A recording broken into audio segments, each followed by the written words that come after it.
Thank you. Thanks, everyone. So, as you already know, my name is Alex. I'm a heart transplant recipient from Perth, and I'm one of the many people whose life has been saved by the Critical Care Research Group and their amazing work. I'd like to start off by saying a heartfelt congratulations to the CCRG on their 20th anniversary. It's an honour to be here to celebrate with you alongside your wonderful guests as well. So, a bit about me. I was born in Romania, but I've lived in Perth for most of my life. I had a very blessed childhood, healthy, happy, surrounded by amazing friends and family. In 2021, I had just graduated from my Masters of Astrophysics, was working on publishing my first paper, and had just started my first full-time job as a consultant.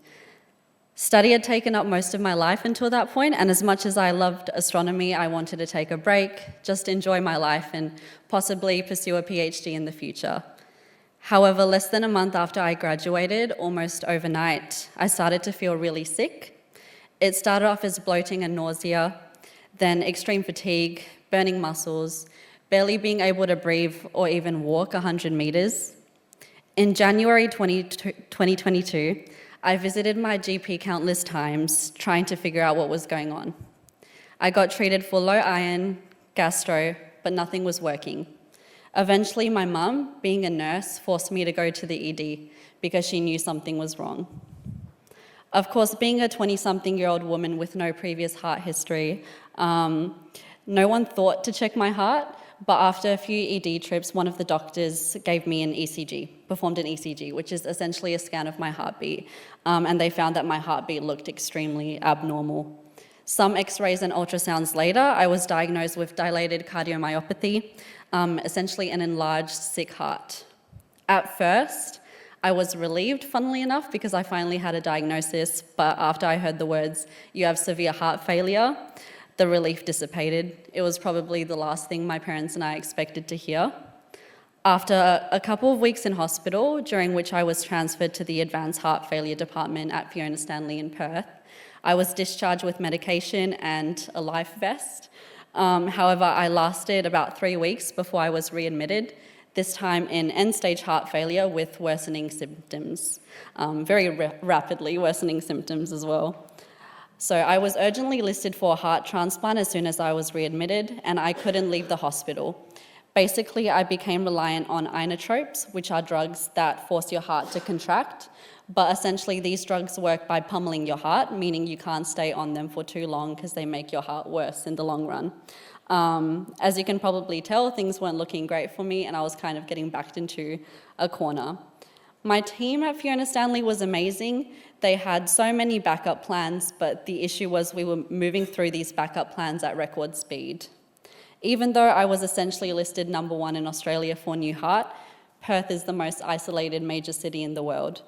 Historically, hearts have been transplanted using eskies and could only last up to 4 hours outside the body. This meant recipients in Perth could only receive donor hearts from WA and South Australia. And a good heart only became available every 6 or so weeks. That time frame sounds okay, but in my case, I didn't have 6 weeks. In the words of my team, I needed a new heart yesterday. And that is where CCRG came in.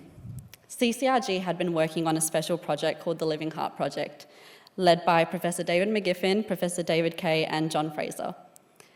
This project revolved around a new perfusion device to support donor hearts as they travelled from the donor to the recipient.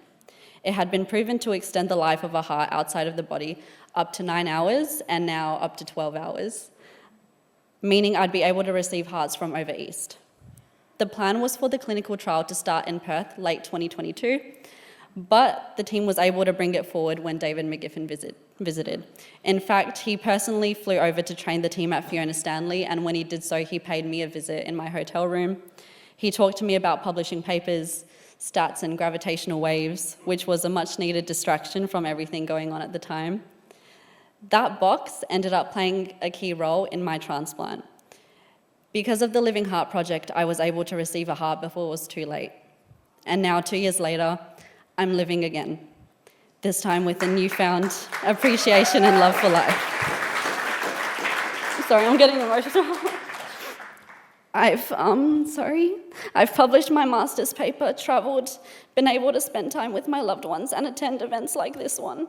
And in 2 months, I'll be moving to Amsterdam to pursue a PhD in astrophysics and hopefully publish some more research.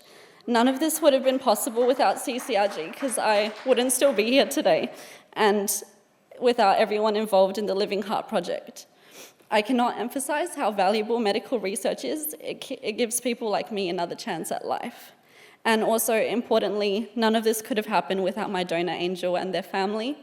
One beautiful thing about the Living Heart Project is that it honours the gift the donor family has made in their time of grief by making sure the heart can go to someone who needs it. And as an aside, Donate Life Week is coming up in 2 weeks, so please register to be a donor if you haven't. But yeah, thank you so much to CCRG. I can't emphasize how much their research has impacted me. Thank you.